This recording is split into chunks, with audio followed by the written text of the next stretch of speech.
Well, welcome.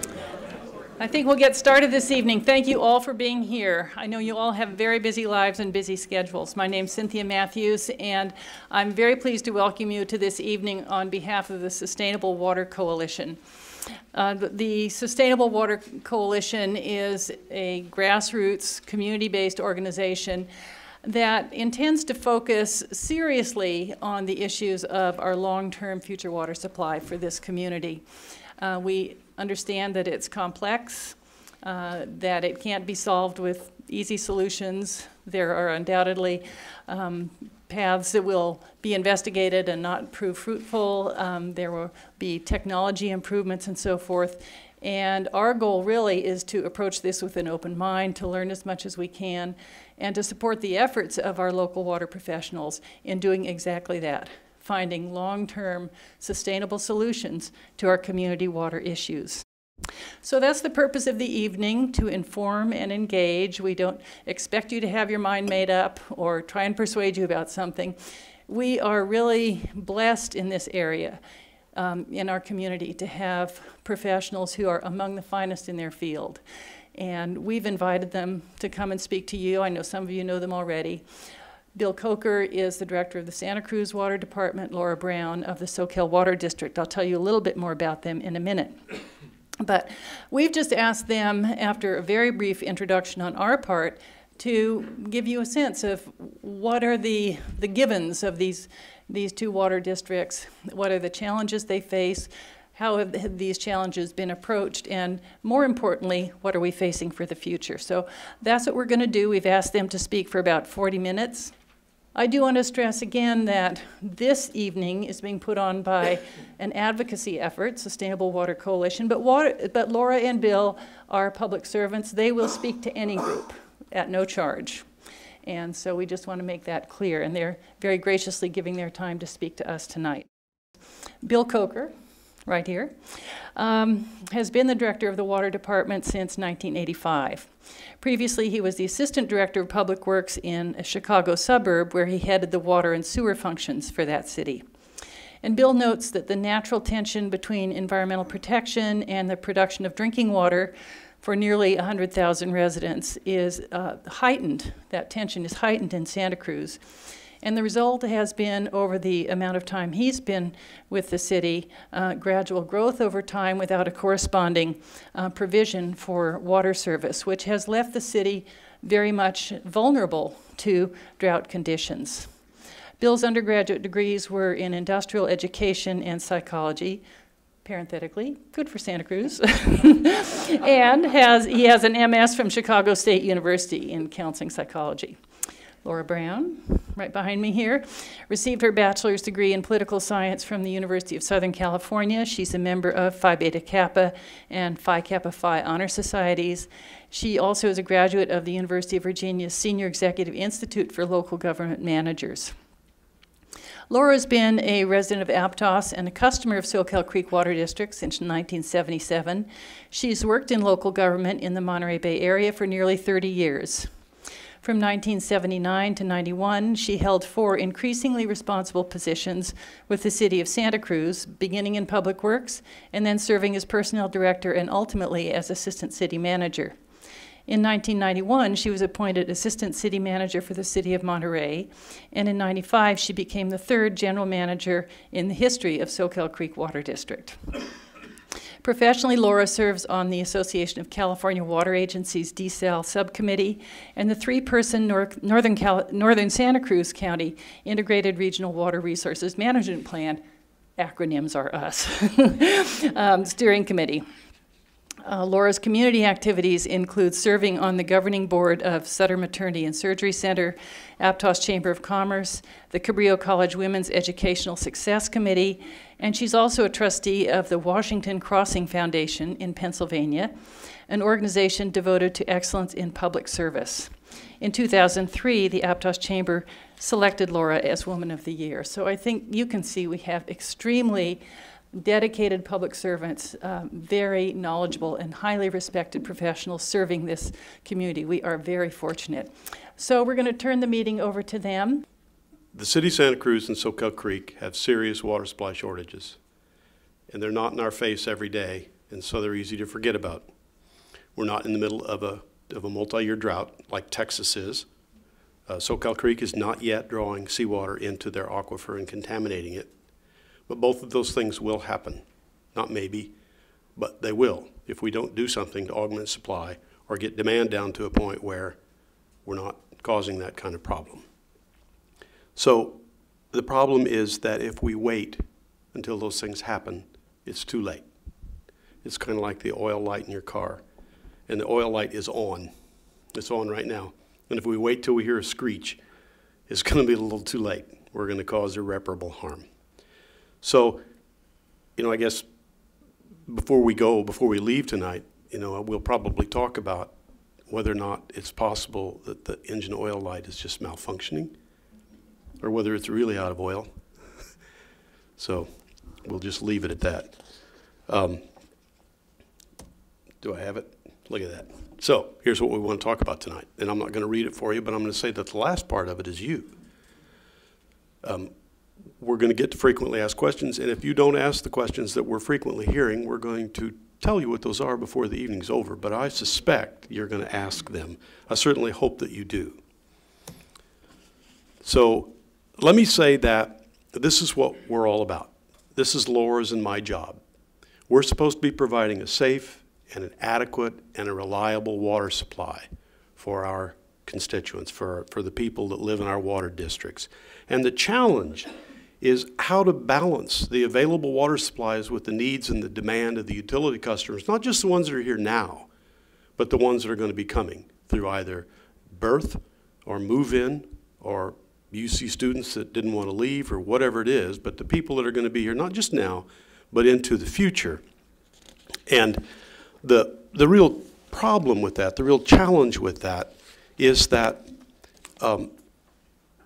we are not risk acceptive. We're kind of risk aversive.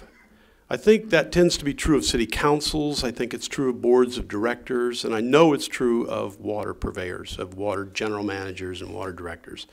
We tend not to live with risk all that well. So whenever we do water planning, when we participate in water planning, when we make recommendations to council, we're laying stuff out in front of them that we think has a pretty darn good chance of happening. So that, maybe, perhaps it will work. It's just not good enough. There's too much riding on it. So I like to think of it as like fire insurance. Probably everybody in this room has fire insurance on their house. Yet I'm willing to bet almost everybody in this room would say, I really don't think there's any chance my house is ever going to burn down. I really don't. We don't have any water insurance in this community or Soquel Creek's district. We don't have any water insurance. We're up against it. And the situation we face is not maybe. It's not maybe we'll have a multi-year drought like they're now having in Texas. Not maybe. Of course we will. And of course, if something doesn't happen in Soquel Creek, we are going to draw that basin down to a point where seawater marches inward and it's going to be fouled. Those things are just going to happen. So that's why we're out stumping. We're not stumping in favor of anything in particular other than a recognition that we need to do something and it needs to be done relatively quickly. So I'm going to give you a little overview of how we came to be. And as you know, we are the Soquel Creek Water District. We serve the urban area from 41st Avenue down to La Selva Beach. Santa Cruz comes up to our district at 41st Avenue. They actually serve well beyond the city limit line and serve clear up to Pasatiempo and a portion of the area called the North Coast. That brings together a lot of opportunities to work together on a water supply problem. We had another thing in common, which is that our initials are the same. Soquel Creek Water District and Santa Cruz Water Department. So we adopted the acronym SQUID squared.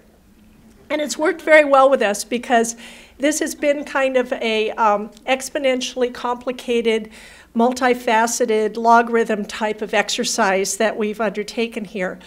But with this cooperation, we are addressing the water supply issues of almost the largest and probably the largest single urban population within our county, and addressing many of the coastal water issues, certainly having a huge impact on the water needs of our largest industry, which is tourism.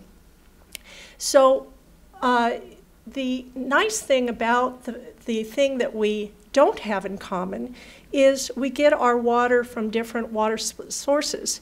Both of us are entirely dependent on local supplies, but Soquel, as you will learn more about later, is entirely dependent on groundwater. Santa Cruz is entirely dependent on surface water. And it's that reality that we both have all of our marbles in different baskets that allows us to come together with an integrated water project that we feel addresses both concerns.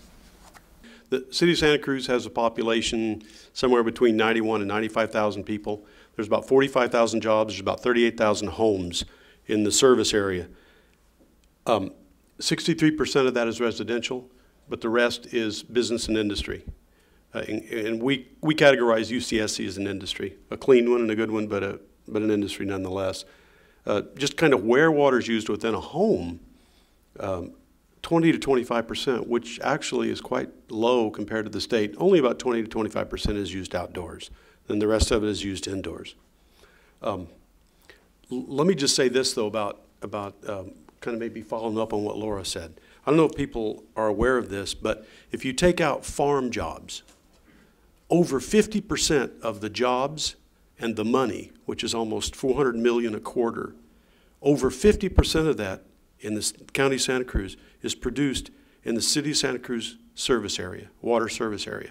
So I don't know exactly what those numbers are for Soquel Creek, but if you add the jobs and the money that Soquel Creek generates within their service area, I'm going to say it's the overwhelming majority of the economic engine that drives this county, and the lifeblood of that is water. So it's a pretty important product in both service areas. And so as you can see from the chart, Soquel is about half the size, a little less than half the size of the city of Santa Cruz water service area. And we're a greater proportion of residential. We're kind of the bedroom community. But we still have a strong commercial population. We have a lot of hotels, restaurants, retail in our area that also have very basic water needs. We also have a lot of regional parks in our area that are very important water users in terms of maintaining playing fields and other recreational activities for our community. You can see that the indoor-outdoor water use distribution is about the same for both agencies. This is how our water supplies separate out. The city of Santa Cruz, as mentioned before, is almost entirely dependent on what is called surface water. And very simply, that is water that comes from local streams and reservoirs. You can see up on the map the various surface water sources. It's not all just San Lorenzo River, but a multitude of surfaces, a very complex system, but still relying almost entirely on one source of water that is going to be impacted by the same conditions, which would be a serious drought. Down the coast, Soquel overlies two aquifers. A portion of the Purisma Aquifer, which covers from Live Oak down to about Aptos Creek, and then it dips down and is overlain by the Aromas Aquifer, which covers from about Aptos Creek down through the Pajaro Valley. Both of those aquifers are in jeopardy of seawater intrusion, and I'll explain a little bit about that after Bill talks a little bit about your water issues. The water supply issues that are facing Santa Cruz, really there are four of them. And I won't go into them in any great detail other than to say, you all know about shortage during drought. If we had a 76, 77 type drought right now with the other things that are going on, we're going to have something in the neighborhood of a 40, 43% shortfall between what people use on an average basis and what we can provide in that condition. Safe stream flow passage you may or may not know about, But we draw, as Laura said, our water out of streams, and those streams are home to threatened and endangered species, primarily steelhead coho, but also other critters, goby, and we are in negotiations with the federal government as to what we have to leave in those streams. So our situation could have gotten a lot better because the demand is way down. And I've heard a lot of people say, how could you still be talking about this with the demand down? Well, that's only part of it. Water rights, the city has appropriative rights. The state owns all the water in the state of California. Anything that flows in a stream or a creek or a river is owned by the state of California, unless, of course, it's a federal right. And finally, water quality. We have a little bit of groundwater out Laura's way in a basin that is overdrafted, and if it continues to be overdrafted, we could lose that remaining source.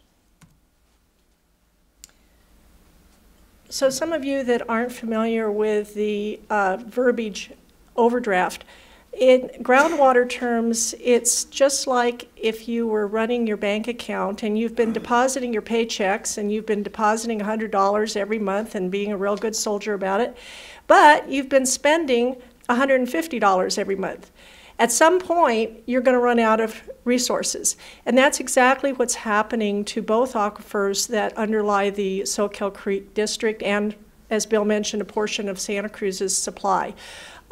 It's been going on for years. It was first determined in the mid-1990s that the early warning system, which was installed in 1981, is a series of coastal monitoring wells all along our border. And then Santa Cruz has installed some, and Pajaro continued it down through the Pajaro Valley. These wells are strictly to measure any changes in the salinity or salt content to indicate that seawater is coming in, and also those very critical coastal groundwater levels. Fresh water in groundwater is less dense than seawater. There is groundwater underneath the ocean comprised of seawater, just like there is groundwater underneath the land comprised of fresh water. If you bring the groundwater levels on shore down too low, they cannot hold back the salt water and it will come in. Once it's come in, it's almost impossible to reverse, and eventually you will have contaminated your water supply and truly created an environmental disaster. The map up on the upper right is what's called a contour map. And we took various points, beginning with our coastal monitoring wells, and measured groundwater levels at the end of the fall season, so the worst case before the winter rains, to say, okay, what is the situation like? The red line is the extent where groundwater levels were at or below zero, so no protection to seawater. The farthest bump inland takes you to Bargetto Winery. So you can get a sense of how inland that already is. Now, the positive outflow is a little bit offshore, so you have a little bit of time before it actually hits the coast, but nobody can tell you how much. And once it hits, it's too late. So that is our oil light on our dashboard telling us we've got a problem. And despite the fact that we have achieved tremendous results in getting our community to cooperate with reduced demand and conservation, and we've actually lowered our demand substantially, we are not seeing changes in these conditions. So we're not pulling it down enough, we're not saving enough to start building back up that bank account. We also have to worry about a new issue that has just come about, which is hexavalent chromium, also known as chromium-6. For those of you who saw the movie Erin Brockovich, it put Soquel Creek Water District on the map. We have the distinction of being one of the highest concentrations of naturally occurring hexavalent chromium in the state of California. It is entirely within the Aromas aquifer, so it's within 6 wells that serve about a third of our district from the Rio Del Mar down to the La Selva Beach area. The scientists have been debating for years of how what kind of a health hazard comes from ingesting chromium-6 through drinking water. The Hinckley, California case that brought Aaron Brockovich forward never settled that it was the hexavalent chromium. That water had a lot of contaminants in it, and the hex chrome levels were many, many, many thousands of times more than what is in our wells. But the state of California and now the Environmental Protection Agency at a federal level are very concerned about this contaminant, are in the process of setting drinking water standards. We fully expect that those standards, when they come down within the next couple of years, maybe up to 4 years, will force us to make a decision to either install very expensive, and here's one of the fun things, we don't know really how to treat for this stuff yet. The only treatment that has been done would cost us about $3 million a well. And the ability to remove it and successfully lower that level down to what would be acceptable under new regulations is really unclear. So we've got a time bomb sitting out there that we could lose a third of our water supply. So we took a big problem, got a lot of issues, and we just added a big elephant in the room that we don't even know what that will mean yet. We don't know about climate change. That's anybody's guess. If sea levels rise, that will bring seawater intrusion more onshore.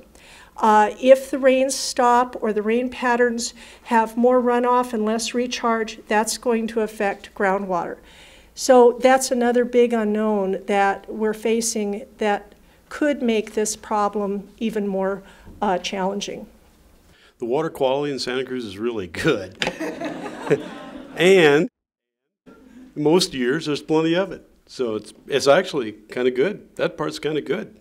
So anyway, this is kind of no supplemental supply. What could happen, if you kind of think back to the story I was telling you today, severe water rationing would be for a residential account under severe rationing, which would be level 5, and that would be in that range I was talking about, around 40% short. That would mean about 60% rationing or so for a residence, for a single-family home. Outdoor use would be banned in the worst, in level 5. There would be no outdoor use. And as far as businesses go, businesses would be cut back to about 30%. And we were told when we did our market studies that businesses could survive 10, 15%. Based on our current estimates of what the sustainable groundwater yield is, and they have continued to be lowered as we get better information, we are also looking at as much as a 40% shortfall, and that's not completely walking away from those Aromas wells. So if you take the same scenario that Bill just described for Santa Cruz, except in a groundwater situation, the good thing about groundwater is it doesn't dry up as quickly. The bad thing about groundwater is it doesn't recover as quickly. And so if we were in a situation where we could not safely meet the community's water needs, we were bringing in seawater, we would have to do all the things that Bill just described, only they would be ongoing until we could start getting some recovery and get this dropping ball turned around. So just imagine what he just described, only it would be year in and year out for probably many years. One of the things that people are always asking was, what else did you look at? How did you come to the idea of what your current plan? And we have out at the, I think it's at the outside table, a number of documents. We also have a website that we'll give you later. This has been a very long, very ongoing process. Both agencies have been identifying supplemental supply projects, looking at the needs to diversify their water sources for over 30 years. And I can say that because I've been here for over 30 years, and I can tell you when I started with the city in 1979, they were talking about the Zayene Dam, and we really needed that dam. And here we are 30 years later, and we are no closer to having a water supply today than they were then. So what we've done is to provide some of that history for you in fact sheets, and there's two different versions. One covers a lot of Soquel and one covers a lot of Santa Cruz. But I think it's really important in this issue to understand the history and what all was evaluated and the process used to evaluate and come up with the plan that we're talking to you about tonight. Let me just say that the way water planning used to be is engineers would come up with this concept called safe annual yield. And what that meant was, what's the best your system can produce in the very worst situation, like the worst drought on record? What's the best you could do in the worst case? And then, what's the most growth you think might occur in demand? And then go out and find a project that matches it. We tried that for a while. In about '89, we realized that wasn't flying. And so we came up with a different approach that maybe Laura quickly could kind of explain. So both of us, and this was really cutting edge at the time and kind of ironic that within 1 year of each other, we both came up with essentially the same plan. And this is called an integrated water plan. And what it means is that you're not just relying on one thing, you're having some diversity. And for both of us, the kingpin is conservation. Save as much as you can. And then during drought, curtail. And then look at, you're still going to use your existing supplies. We're not walking away from groundwater. Bill's not walking away from surface water. When all is said and done, you still have a gap that you have to fill. And the gap that has been selected as the preferred option that is currently being evaluated is seawater desalination. So let's start with the kingpin, conservation. Santa Cruz and Soquel are cutting-edge conservation. That is our first line of defense, and we have gone at it with vigor. We have achieved significant conservation savings, and if any of you are not maximizing your conservation potential, please take advantage of our programs. There's some of them listed up there. We just have really gone full out robust in conservation advocacy. The results of that are that we are among, if not the lowest per capita water users in the state of California. You can see that statewide, this is 192 gallons per person per day for all uses.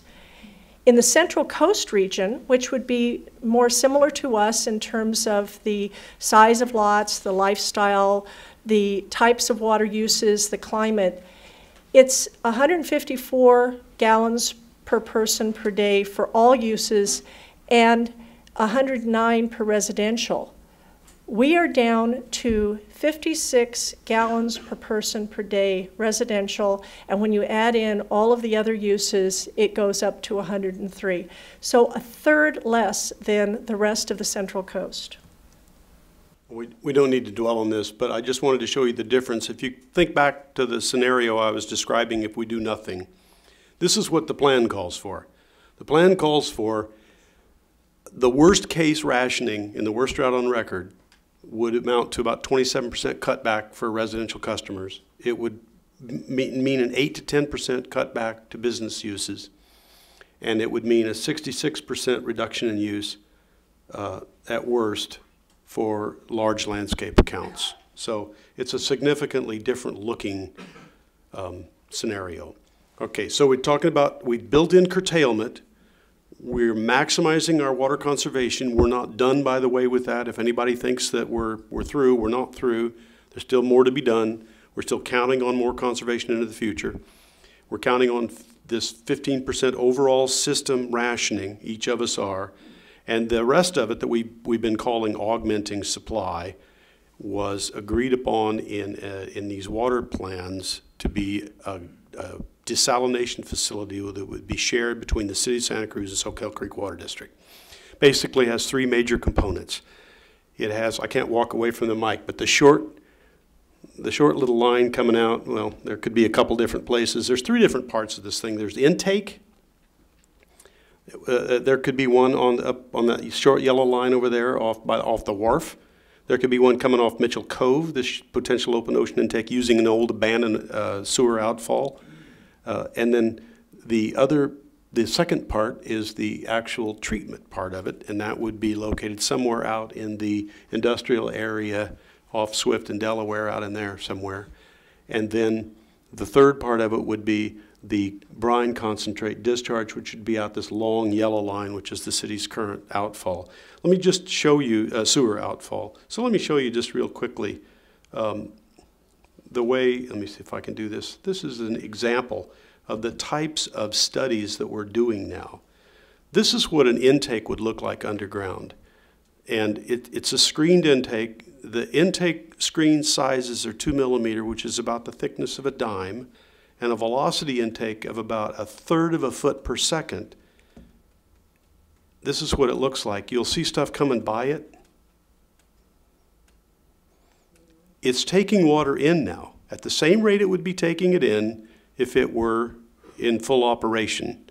And you can see that things do go by it. So it is possible to put a screened intake in the ocean and not cause harm to sea life. Because what we've demonstrated with the studies that we've done is it would be de minimis. Of course, we still have to get a permit for that. The brine concentrate it's a byproduct of desal. What you do is when you take it into the treatment plant, you take in a certain volume of water and you fresh squeeze it under fairly high power, and about half of that goes through the membranes as clear, permeate as treated water, is very, very pure drinking water, and about half stays behind, but that half that stays behind has all of the salt that was in the full amount. And so you have a concentrate of this brine, which can't just be dumped. And so the proposal is, and we've done a lot of modeling on this now, is to send it back to the wastewater treatment plant, blend it in an amount that it represents the same salinity as the ocean. So what's going out now, the sewer effluent that goes out now is effectively clear. So you'd mix this high concentrate with this pure water to put out a product through diffusers that would effectively mimic the exact constitution of the ocean. So why desal? You know, I could say why not desal, honestly. It's a safe technology. It's not a new technology by any means. There are about 15,000 desalination plants operating throughout the world. I've heard people say to me, if it's such a darn good idea, why aren't people doing it in California with all of the water woes that we have in California? Well, the answer to that is because we've messed everything else up, frankly. If you look at what we've done to the Colorado River, what we've done to the Delta, frankly, what we've done in the city of Santa Cruz, the San Lorenzo River, and the North Coast streams, we've relied on fairly cheap water and a fairly easy extraction. And our attention has been focused in our water supply planning in the western United States on efficiency of extraction. That's really what we focused on. We haven't focused on the sustainability of this product, but the efficiency of extraction. And as a result, we've overtapped our surface water sources. And we've gotten ourselves in trouble. We've grown on the backs of that, and now we've got to do something about it. And so this diversifies those water portfolios by adding something that isn't surface water dependent. It's a great product for the two agencies. Laura needs it day in, day out. We only need it in a drought. She could get off of it in a drought. We could use it in a drought. Their district uses it in all their times. It's just a flexible supply project that is drought proof. It's not the least bit crazy. I've heard people say, gosh, isn't that just a really extreme kind of thing to do? Not at all, not in the least. It's just something we haven't done in the United States because, frankly, other water's been pretty cheap. So the proposal is to build a 2.5 million gallon per day desal facility. And for people who aren't in the water business, that may sound like a lot of water. This is one of the smallest plants proposed in the state of California. It's just a small fraction of the water supply for either of our agencies, but it's a critical component, and there was a lot of study going into how to size this plant and what would be a reasonable size plant to build. For Santa Cruz, the 2.5 would address, with the curtailment that Bill talked about, their needs during a severe drought like they had in 1976-77. And that estimate, climate being what it currently is, it would operate about 1 or 2 in every 7 years during the period of May to October. The new wrinkle with the Habitat Conservation Plan, which might require the city to take less surface water from its streams, may increase the need for using the plant, but the estimates are about 3 and 10 years. So this size plant still works, and it's still needed, and it would still address the city's needs. The needs for Soquel are, as Bill said, about half the plant capacity should be enough for us to start recovering our groundwater basin and then work within the sustainable yield of our basin. We're going to have 2 stages how we operate this project. The first would be to operate it more, and while we're operating the desal plant, we would shut off our wells. And then you've got what's called in lieu recharge. You're allowing the groundwater basin to recharge and recover because you're not extracting from it. Once we've reached protective levels and those coastal monitoring wells are saying you're above sea level, you've got that barrier back in place, then we would drop down on our use of desal to be able to maintain our pumping within those sustainable levels. The great thing about this project, and I don't think there's really any other source of water supply that's this flexible, is you can turn it on and you can turn it off. So when you need it, you've got it. When you don't, you throw a switch, and you're not creating a water supply that is sitting out there for growth or whatever else. So why is this so complicated? It seems pretty straightforward. From an engineering and science perspective, this is a very straightforward, very practical solution. As Bill is fond of saying, I'm going to give you credit for this, you can take the salt out of the water, you can't take out the politics. Water supply in California, water supply in Santa Cruz County is very controversial. People feel passionately about it, as well they should. I think the most unique thing from my 30-plus years of dealing with water issues in this county about the 2 plans that we are moving forward with is that they have actually withstood the scrutiny and election cycles, changes in elected boards, and since the mid-1990s, when both agencies identified this plan and decided to move forward with implementation, all of the city councils that have come since then, all of the Soquel Board of Directors that have come since then, still go back and say, this is still a good plan. All of the pieces are moving forward to implement. We're down to about halfway through the evaluation needed for that last piece, which would be a supplemental supply. And the only and best alternative that anybody has ever found to this day of filling that piece is the proposed desalination project. Key changes, just real quickly, water demands are much lower today than they were. And I'll show you a slide in a couple of minutes if I have time, and I'll kind of show you what's happening, but it's down. It's down for a variety of reasons. Some of them are, it's never coming back. Texas Instruments is not coming back. So water demands are down. And if it were just for that, I would probably be I would be standing in front of council saying we should probably revisit this. Because the drought shortages that we were predicting, they're not going to be that short. Not because of what's happening with water demands. It's irrefutable, it's unmistakable. Unfortunately, we've also lost a bunch of the groundwater from our belt's wells. We're going to lose a ton of water to the fisheries issues. And in the final analysis, the net effect is we're right where we were, I'm sorry to say. And I don't say that with any glee or pride, it's just a fact.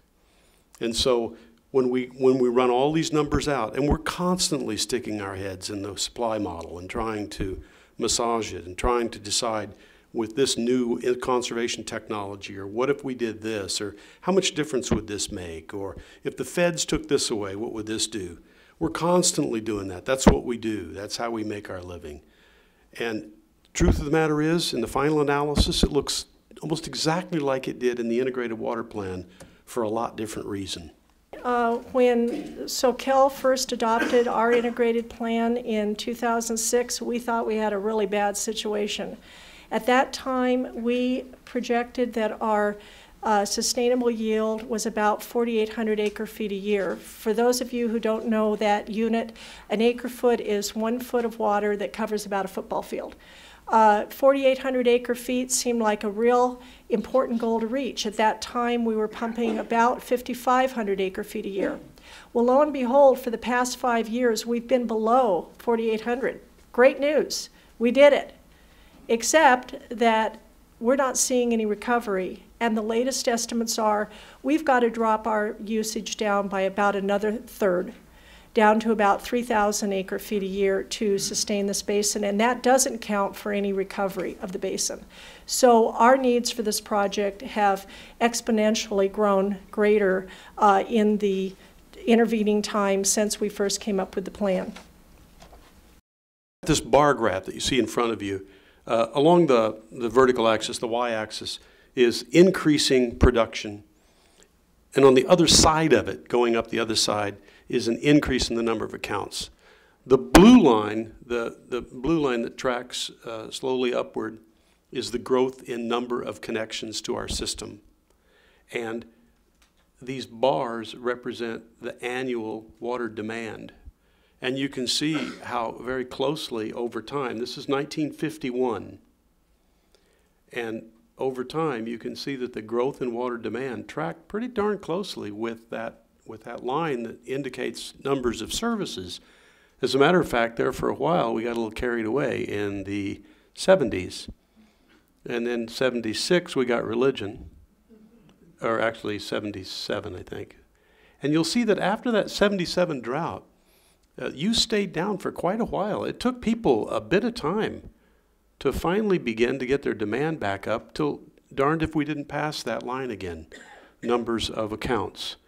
And then we had a 1989 drought and got a lesson in long-term drought sustaining, and then our use started to climb again, as it typically does. And right about there, we lost Wrigley, and we lost TI, and we lost Lipton. And while that was good for the water system, not very good for the city. And then right there, we started the 5-tier water rate structure, and our conservation programs kind of hit their peak.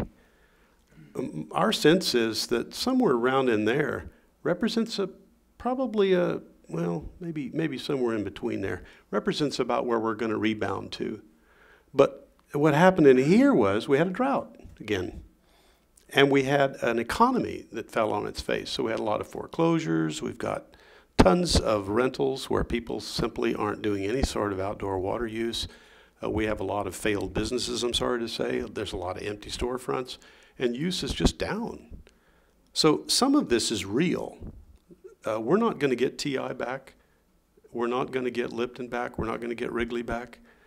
And some of this conservation that we achieved, both through the tiered rate structure and the hardware stuff, that's constant. That's there. But I've heard a lot of people say, well, look at that. There's your new demand.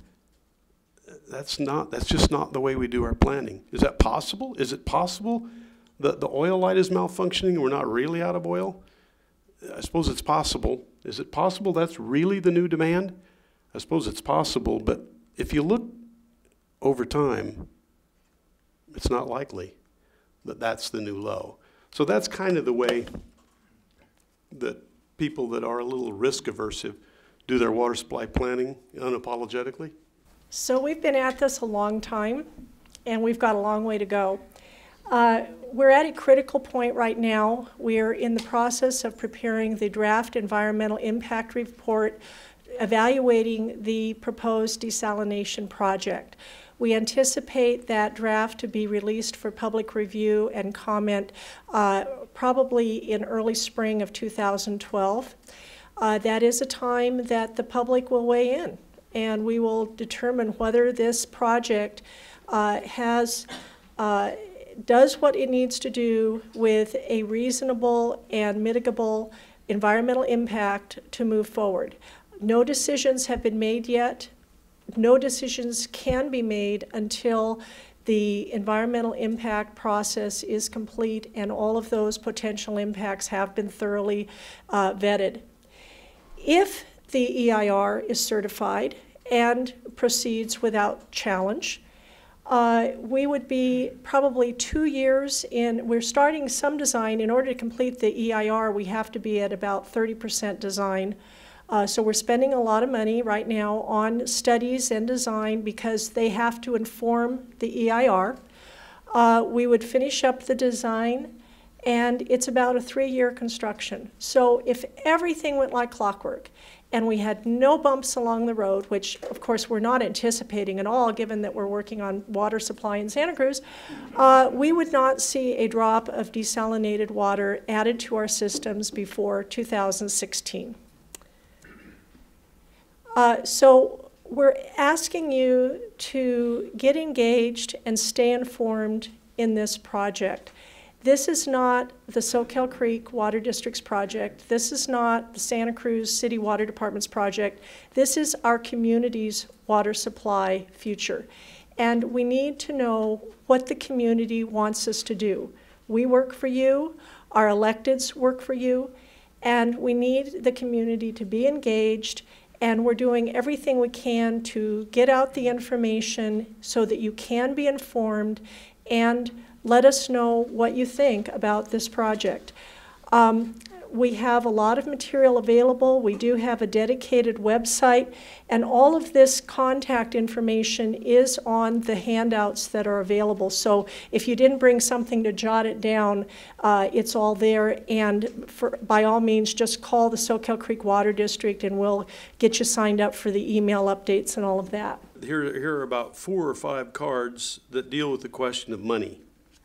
So let me just start with that.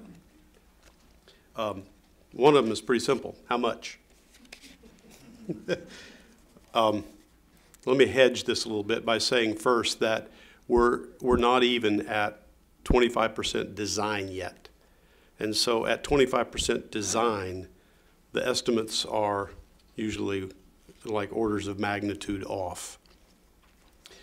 If I was going to put a dollar price on it now, with this uncertainty we have, I would say it's somewhere in the neighborhood of 100 million. That will be shared by about 135,000 people, and it'll be financed over 25 years. The impact on City of Santa Cruz rates, with all of the other capital improvement we have, plus a 3% per year incline in operating expenses, would probably result in something like a 10% increase over the next 10 years. It's not that it's chicken feed. The truth of the matter is, pretty much any water supply project that we build is going to cost something like that. In 1989, we were looking at putting in a roller compacted dam. We weren't looking into it. We were investigating whether we could put a roller compacted concrete dam on Yellowbank Creek. 1989, the value of that was about $127 million. Cheap water's gone. So the question is, do we need something? If so, probably something like 100 million. How much more do we need to raise? The city of Santa Cruz doesn't need to raise one whole heck of a lot more because we actually have a lot of that already built into your water rates. The follow-up question is, how much would it cost if we don't do anything? And that's a very astute question because there will be a cost, especially in Soquel Creek. If we cannot solve the problem and provide adequate water supply, we will have to mandate reductions and bring that demand down through enforcement actions to that level that I described.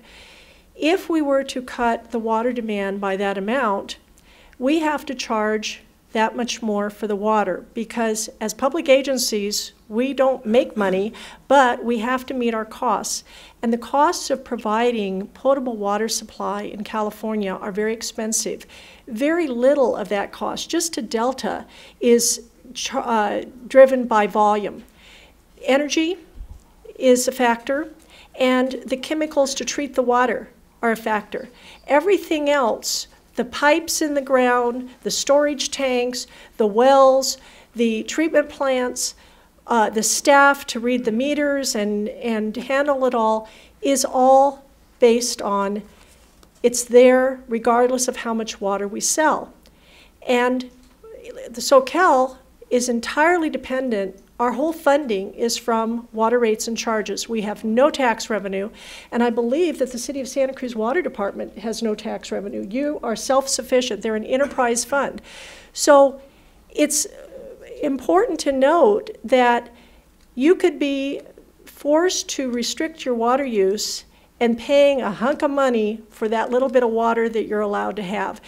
I don't have right now an accurate comparison to give you, but there would be an added cost if we were to not sell as much water as we need to support the system. Doesn't mean that we're advocating selling more water, but that is what pays our bills. This one is clearly aimed at Santa Cruz, so let me answer this one. Would desal be necessary if UCSC growth were capped? And I'm glad that somebody wrote that question because I've heard that an awful lot. That the driver here really is UCSC. It really doesn't have much to do with all this other stuff we're talking about. It's that UCSC needs to grow and they need to be guaranteed that there's going to be water out there. This desal plant has zero to do with growth. This has nothing to do with growth. This is like the federal debt. It already happened. We've been growing our water system for a long, long time with a lot of people without providing any additional water, and we racked up a debt. And the answer in the future, and I'm not going to say how they're going to handle the federal debt, but I can tell you that there may be an analogy here. We're not going to solve it in the future just through conservation. That's part of the problem. That's part of the solution. There's no question about it, and we're maximizing it, but it's not enough. It's not enough. We've got to raise more water. We've got to get more water.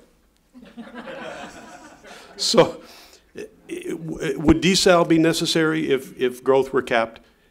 Absolutely. UCSC, nor any of the other growth, not Live Oak growth, not City of Santa Cruz growth, not UCSC growth, that's not what's driving this. This is what we told you tonight. So good question. Thanks. I'm going to try to find something really sticky. By the way, here are some of the frequently asked questions that we've been getting. If it triggers anything, I'm happy to call it up and answer it. Here is, before I turn something really sticky over to Laura, here was one of the questions that we received. And the question was, I've heard that desal plants are struggling or having trouble, that people are trying to get them going and it's not working, and what's the story? Well, the story is that there's about 15,000 in operation in the world, and almost all of them are outside the U.S. And largely that's because in many areas of this world, there isn't any other water. They don't have any other water. And so we've not been that desperate, or at least we don't think we've been that desperate. We don't feel like we've been that desperate. We're getting there. Yes, there are trouble with some of the plants in the U.S., no question about it. And some of the people that are trying to do those are friends of mine, and so I'll have to ask you to promise not to tell them I said this, but some of the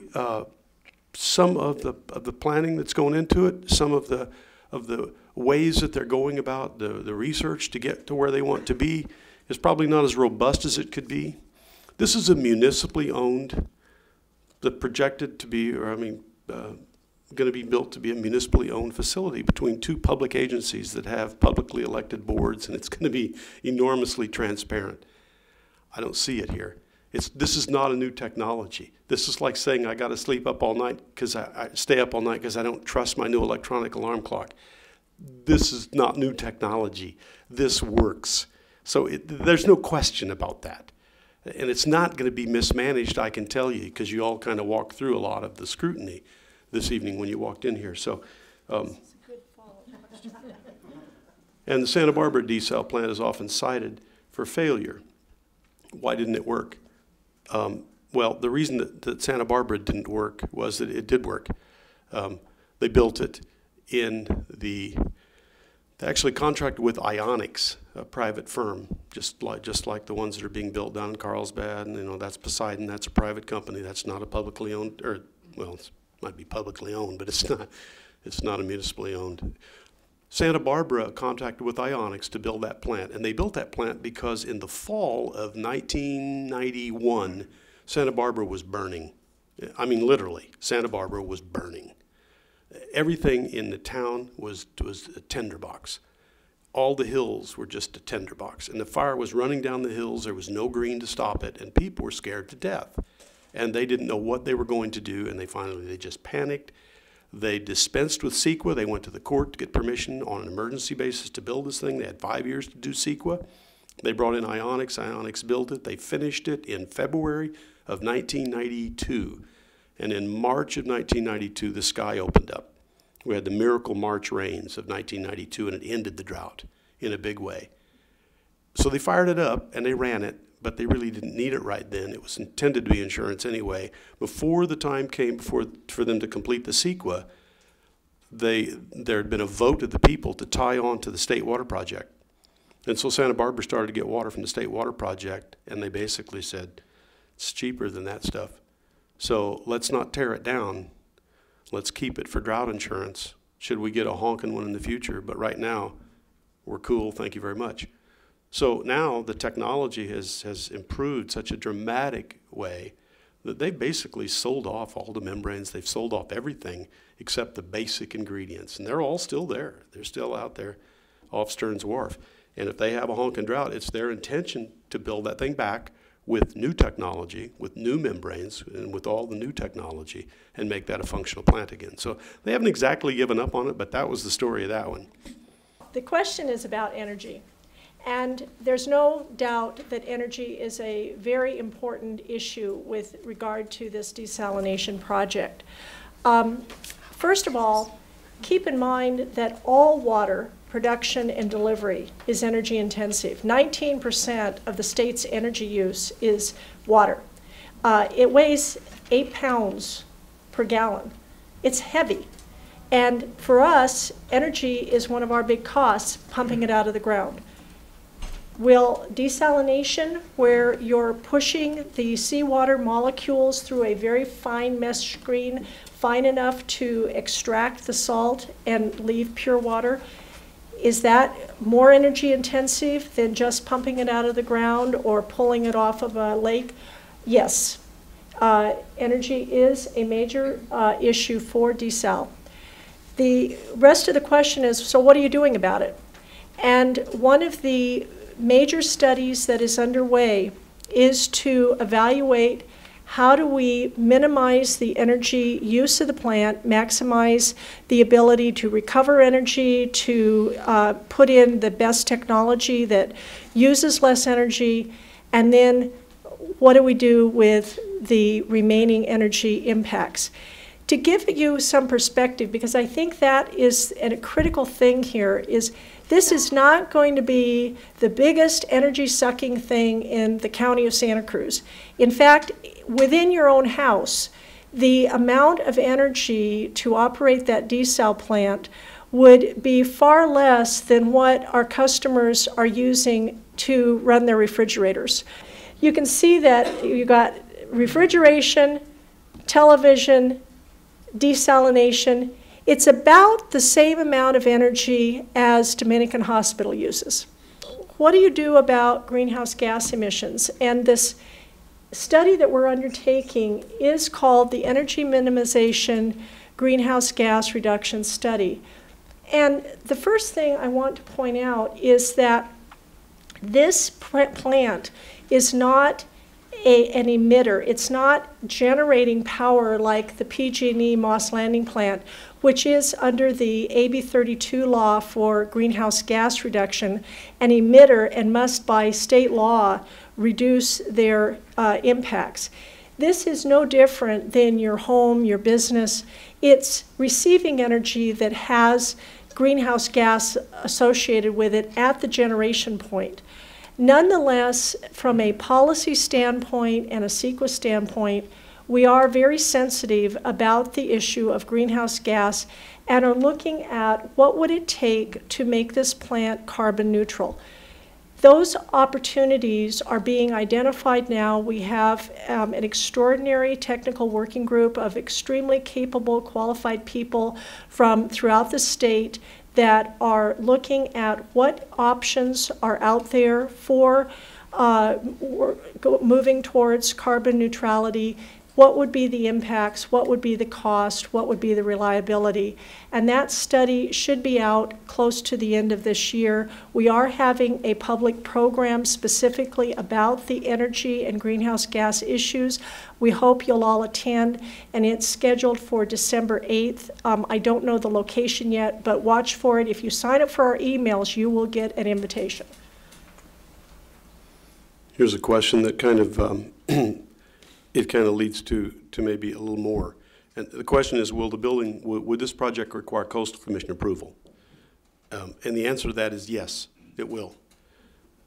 It'll also require Department of Public Health approval, State Water Resource Control Board, Regional Water Quality Control Board, NOAA Fisheries, Army Corps of Engineers, CEQA, and some I'm sure I've forgotten. But there are a lot of permits required. There are a lot of agencies that are going to have their fingers on this. We've been meeting with those agencies for 4 years, if not monthly, almost monthly. And so and as this note mentions, La Bahia had a lot of popular support within the community, and it didn't pass. So what makes you think this might? I have no idea why I think that. But staff has said to us that this is the way it should be done. The way we're doing it here is the way it should be done, because we're meeting with them and we're saying to them, what are your issues? Here's our methodology for whatever it is, intake study. Here's our methodology for brine disposal. So if we do this way, will this answer the questions you're going to have? And if not, how could we craft our studies to get at what you want to know, so that when it comes to you in the end, at least we know that we provided you with whatever you need to make your decision.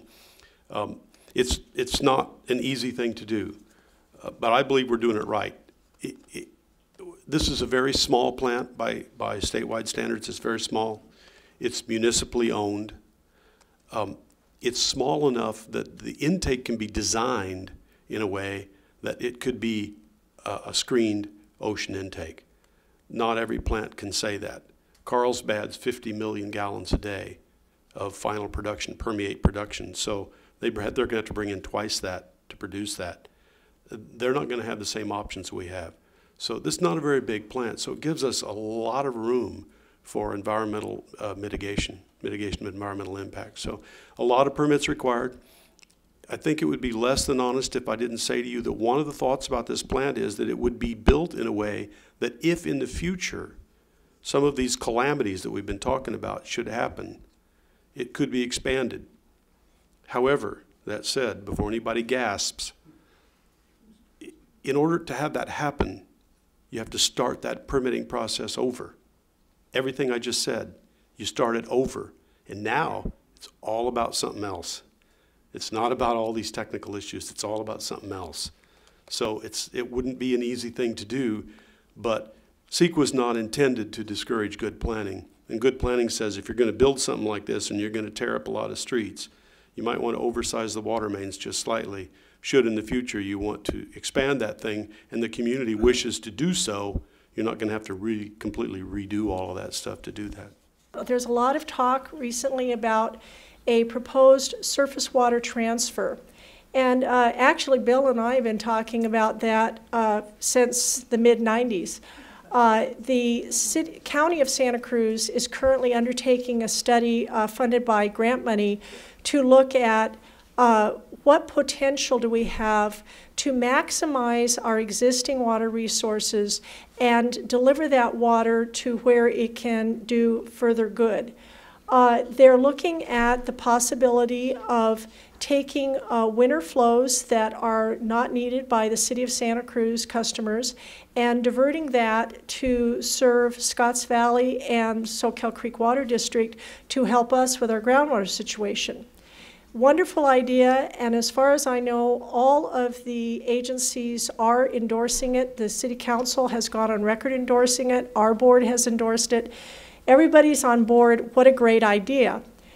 The very simple problem of why isn't this an alternative to the proposed desalination project is twofold. Under the current projections, the available yield for Soquel Creek would be about 340 acre-feet a year. We need about 1,800 acre-feet. So good project, but we fall considerably short. Plus, it's not reliable. We may not get that in every year. We don't have the ability to turn it on and turn it off the way we do with a desal project. But the most important thing is, hopefully you walk away tonight understanding that both agencies have a serious water supply problem. The only way that this could be a reciprocal agreement, that we could then provide water to the City of Santa Cruz during droughts, is if we were able to recover our groundwater basin, bank sufficient water to be able to wheel their way during a drought. The timeline and, frankly, likelihood, I don't know that our basin could support that large of quantity of water that we could send to Santa Cruz during a drought, even if we were able to recover and be at protective levels. So this is, at this point, a one-way proposition. It would benefit Scotts Valley. It would benefit Soquel. For neither of those agencies does it fully address the problem, and it doesn't do anything for the City of Santa Cruz in solving their water supply issues. Somebody did remind me that there are some plants, there are operating plants in the U.S., and I didn't mean to imply there aren't. There are a couple in Texas, Brownsville. There's the Tampa Bay plant. There are some in California as well, and there also are a lot of, pardon? North Carolina. There also are a ton of desal plants that are desalting brackish groundwater inland. And it's exactly the same technology, only it's saltier water. Why not build water holding facilities? I assume that means, like, why not a reservoir? And I think the answer, if that's what it meant, and I think the answer to that is that I really think that in the western United States, I really believe that we've maximized our use of surface supplies. I just don't think that we get to, I don't think we get to dam up another wild and scenic river or flood another valley. I don't see it. I don't see us doing that. The Colorado River doesn't even make it to Mexico anymore. I think we pretty well boogered those up. I think we really have to turn our attention elsewhere. And I think desal is a reasonable way to do that, as long as it's part of a bigger portfolio that includes a lot of conservation and a willingness to cut back in drought. I think it's a modest way to diversify a water portfolio. So we're probably done. Yeah. Okay. Well, again, I know there are lots and lots of questions. I am, just to be very clear about this, now I'm going to ask Laura and Bill and Lynette just to go out in the lobby to make it very clear that this event is sponsored by the Sustainable Water Coalition. They are public servants who've come and given a presentation to us, and they'll do the same for any group that asks them. I'm going to take just a minute to ask you to fill out the feedback forms that you've got. It's really important to us that we understand, was this informative for you? What are the questions that you still have? What are the concerns you have, either about desal or about the city's or the community's water future? And particularly, we anticipate being active in the future, going out into the community. Are there other individuals who aren't here that you think would be interested. We'd like to know their names. And we'll get back to you. We'll get their contact info. Are there groups that you belong to? It could be a civic association. It could be a professional group. It could be a nonprofit that you work with. Pretty much everyone needs water. So I think everybody's got a horse in this game. So think about those groups. Would you be interested in arranging for a presentation? Doesn't have to be by the Sustainable Water Coalition. Could be by Bill or Laura. Just an informative presentation like this. What are we up against? What are the options? So can you think of groups that would be, that might appreciate this kind of a presentation? We'll work to make those happen. We want to build our base of support. Can we use your name as supporting the goals? And in case you are unclear about the goals of the community of the Sustainable Water Coalition, they're right on the feedback form. Very straightforward. The Sustainable Water Coalition supports the development of a sustainable and realistic approach to meeting the basic water needs of the customers of the Santa Cruz Water Department and the Soquel Creek Water District. We support efforts that integrate aggressive conservation with the investigation of new water supply alternatives, including desal, to meet those basic needs. We're not jumping to any conclusions. We're just saying keep it on the table, investigate it thoroughly. We have a serious issue facing our future. If you'd like to make a contribution to support our work, we'd love to have it. It's not tax deductible, it's not political, but it will help support our ongoing work. So again, I want to thank you all for being here. You really do represent opinion leaders in this community. We know there are lots and lots of other people out there who want information, who want good, solid, factual information. We can all help get it to them. Appreciate Bill and Laura, appreciate Community TV, and appreciate very much all of you making time for this. So thanks for coming tonight.